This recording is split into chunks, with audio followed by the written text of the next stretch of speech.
In this episode, we speak with Chris Crosby, the CEO of Compass Datacenters, a company that designs and constructs data centers for some of the world's largest hyperscalers and cloud providers on campuses across the globe.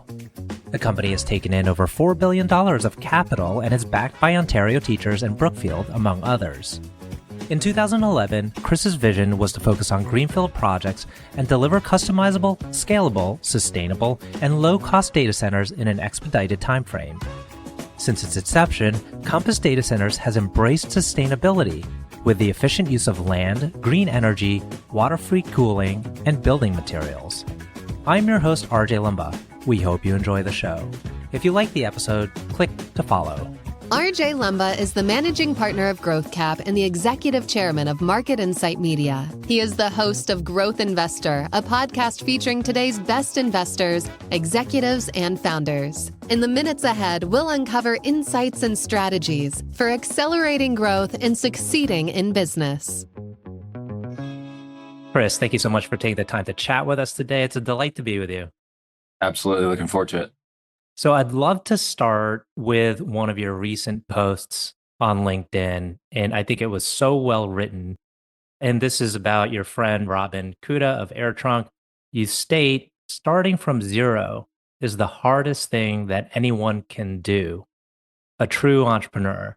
Those darkest moments are the loneliness. You know, this podcast is about entrepreneurship and the challenges you face and how to overcome those challenges.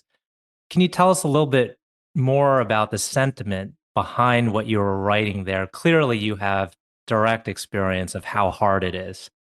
Yeah, it's a lonely journey. I think you got to have a screw loose, I guess, so to speak, to be willing to risk it all and to do the types of things that, I think Peter Thiel writes about it in 0 to 1. And I was giving Robin credit on 0 to scale, which I think is even another element to it. And the times where you have those real questions that come in, whether it's what's the business going to look like? Are we going to keep it? How are employees going to be taken care of? What's going to happen? Ultimately, at the end of the day, the buck stops with you. And, those are lonely nights, right? Those are times, the dry heaves, the kind of sitting there, the no clue how you're going to deal with the stress. What do you tell your loved ones? What do you not tell them? And if you're blessed, you've got some other fellow entrepreneurs that you can talk to that are in the club, so to speak. But it can get lonely, in those challenging windows because, ultimately, as an entrepreneur, you've said, hey, this is my idea and this is what we're going to go do. And you get people behind that vision.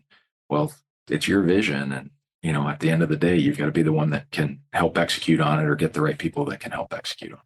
Well, to date, you've had billions of dollars of capital come into the business and you're off and running.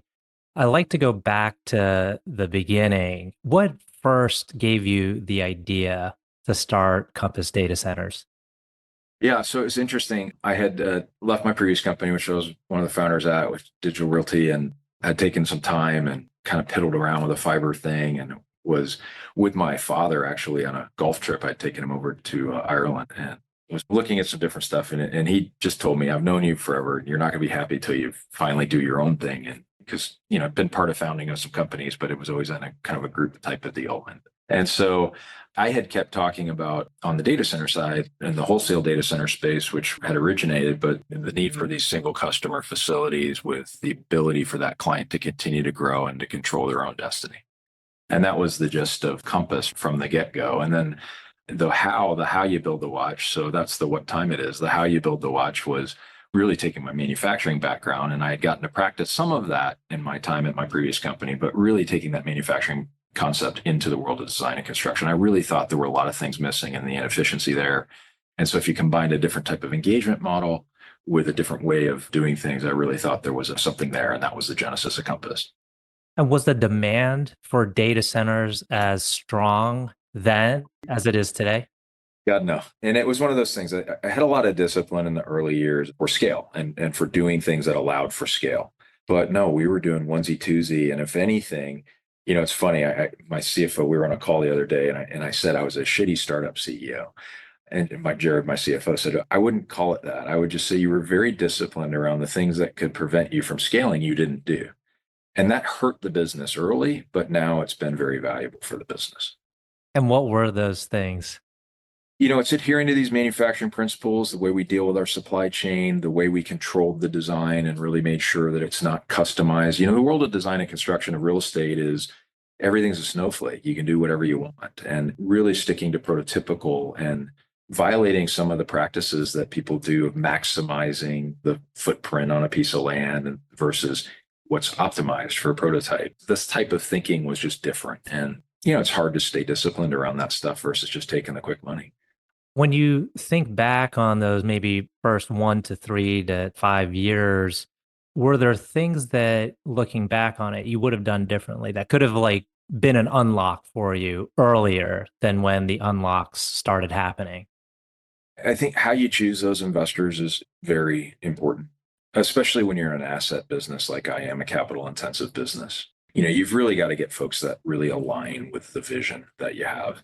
If you do just enough to get them to say yes on the first thing, but then everything else is a fight. And that said, I would tell you the amount of learning that you have in those early years, everything is builds on itself. And it's such an interesting thing, when you are in a growth industry and a growth business to use those experiences. I've never learned anything of any consequence unless it's been through failing. And Mhm. it's those failures that allow you to grow as a person and as a leader and as a business. So I would just say that the biggest thing when you're an asset intensive business is making sure that you really do have alignment around that vision with who you're bringing as your partners.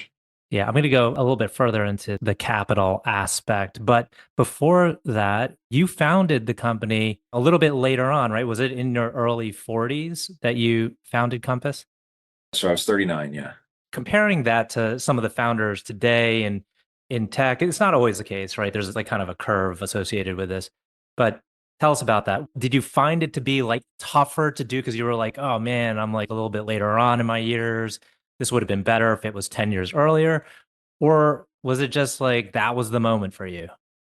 Yeah, it was a moment. I mean, I would say that my path was a little different. I started the first 10 years in telecom and really trying to work that corporate world. I started as computer science and kind of did like the 9 jobs in 9 years type of thing. And I really valued the time in the corporate world from teaching you about what big business, and we grew a business unit from 0 to 1 billion during my time there, that I was an observer and seeing how big companies work well and then also how they don't work well. And then I got to practice it at my next company, which was Digital Realty, and which we took from zero as well, and got to practice that. And so this was really like, okay, now how do we really leverage all of those experiences into Compass? Hmm. And that was the genesis of why we made culture at the core of everything. We hire and fire for culture, not for performance. You just learned so many lessons over all this time frame to really make it work differently, bringing that manufacturing lens, that vision, and then the discipline around those elements of culture first as an organization, and then those vision elements. So this is a fascinating topic. Of course, culture, that's like the magic behind getting things to work, and it's elusive frequently.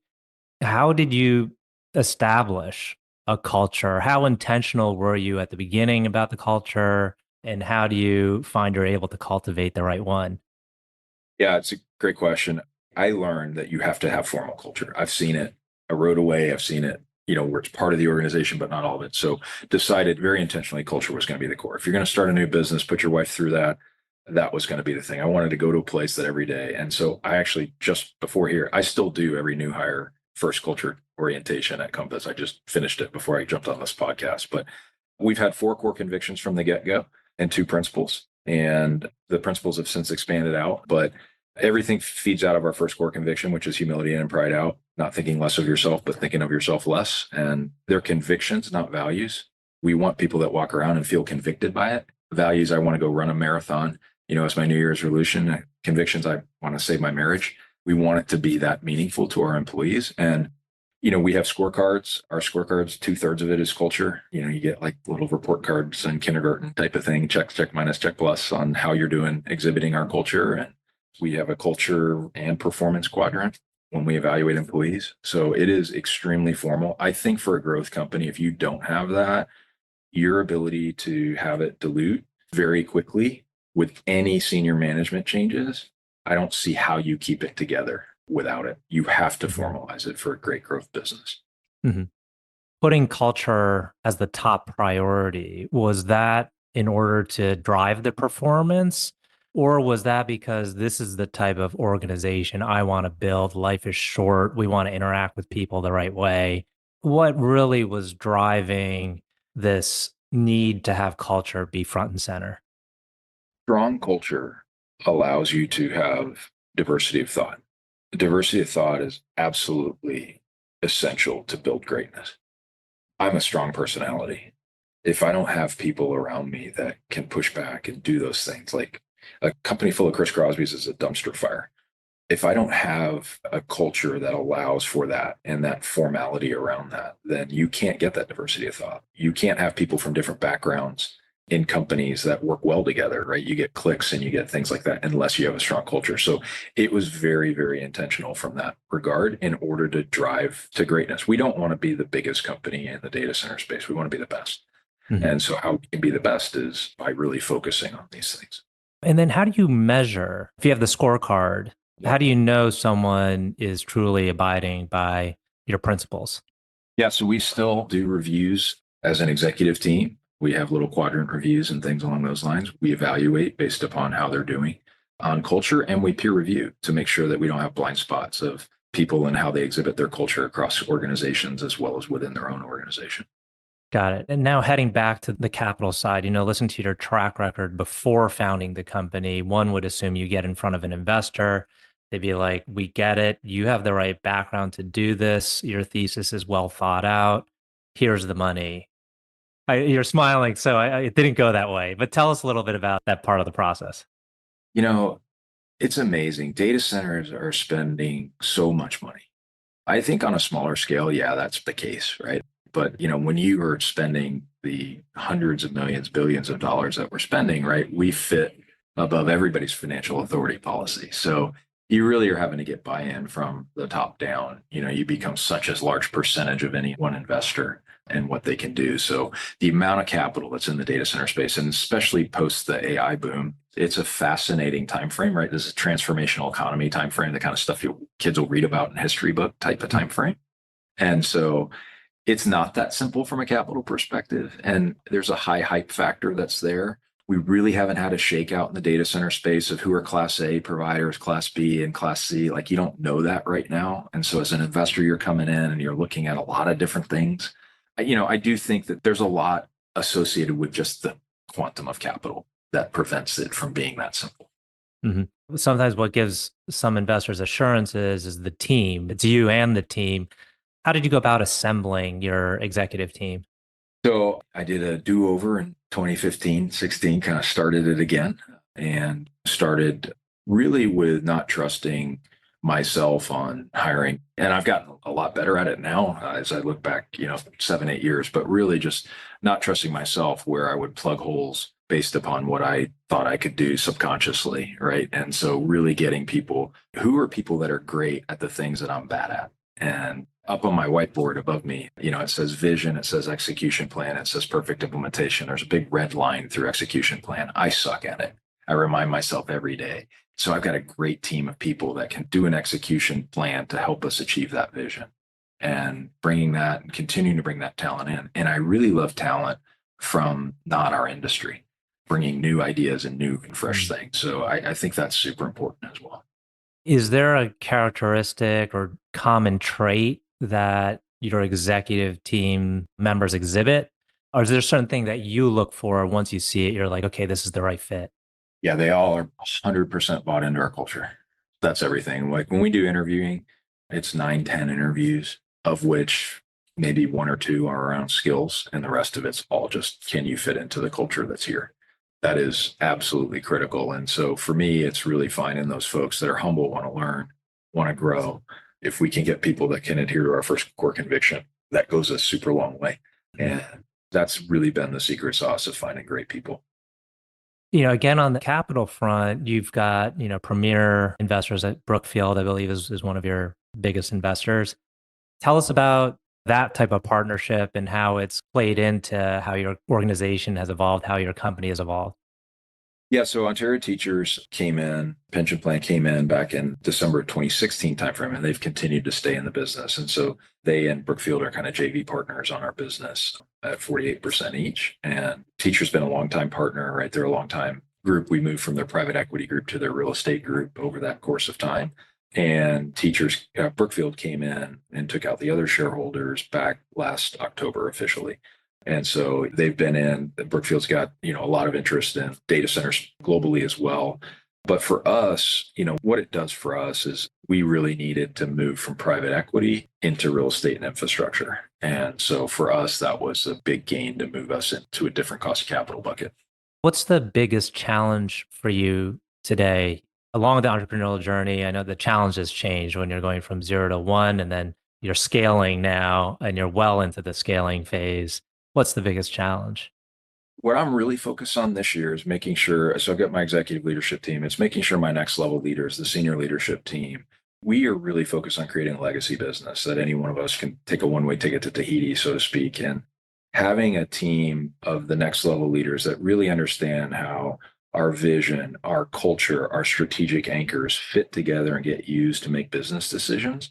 That's where all my passion is right now, is on that phase. Because when that phase is done, when that set of next level leaders has got that ability to scale and to continue to grow and to continue to last from a legacy perspective, it's really what keeps me up at night as far as what I'm focused on and what I'm trying to work with. I do trainings and really try to work with that team to get them to that level of really understanding how that works organizationally.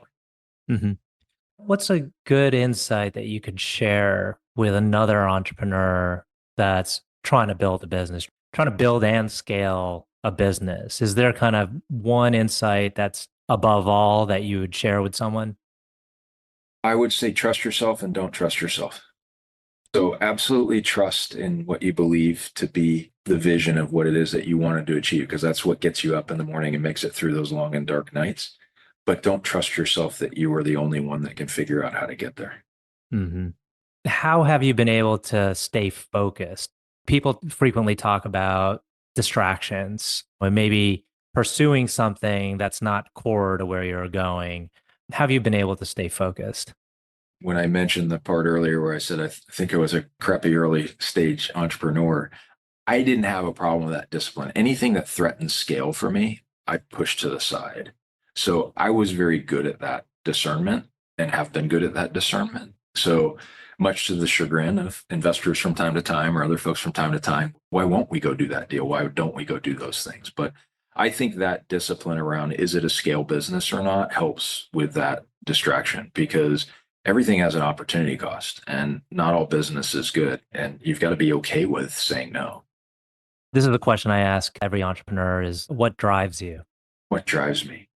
It's the same thing that you think you can make an impact. Like you really think that you can make some lives better. I'm so excited about this next round and, the amount of people and the amount of lives that get touched by it. And then being able to make some impact and contributions to our industry through innovations that we're doing and things like that and sharing those. And, I really think data centers, we've got a societal obligation to do this really well. And, we want to leave a lasting impact from a Compass perspective. And whether that be in our partners and our employees or in our customers or the communities that we serve. And we really want that Compass brand to be that across the board of all of those. Excellent. 2 final questions. One is, can you tell us about a person who has had a profound influence on you? Person that's had a profound influence, I got a few, but, I would say my wife has been there like through thick or thin with me. So that's been huge for me. My good buddy, Chris, helped me through some of the darkest times as a fellow entrepreneur. My coach, I had a life coach, Raymond, who's helped me through stuff. My buddy, Brian, definitely have helped me through some of those dark moments when you don't quite know where you're going to go. Last question. Can you tell us about a charity, cause, or other endeavor that you're passionate about? Yeah, I'm really passionate about getting the next generation of workers, the COVID kids that got screwed, and really giving them opportunity. I think the data center space is a great spot for that. All those kids got really hosed during that time frame, and how we can get them into vocations that can pay very well in the data center space, whether it be in IT and facility maintenance, security, you name it. But getting the next generation of folks into our space, we need them. And it's great career opportunity, and really don't like what we did to kids during COVID. Great. Well, that's a good note to end on. Chris, I want to thank you again for taking the time to chat with us today. It's been a wonderful conversation. Thanks so much.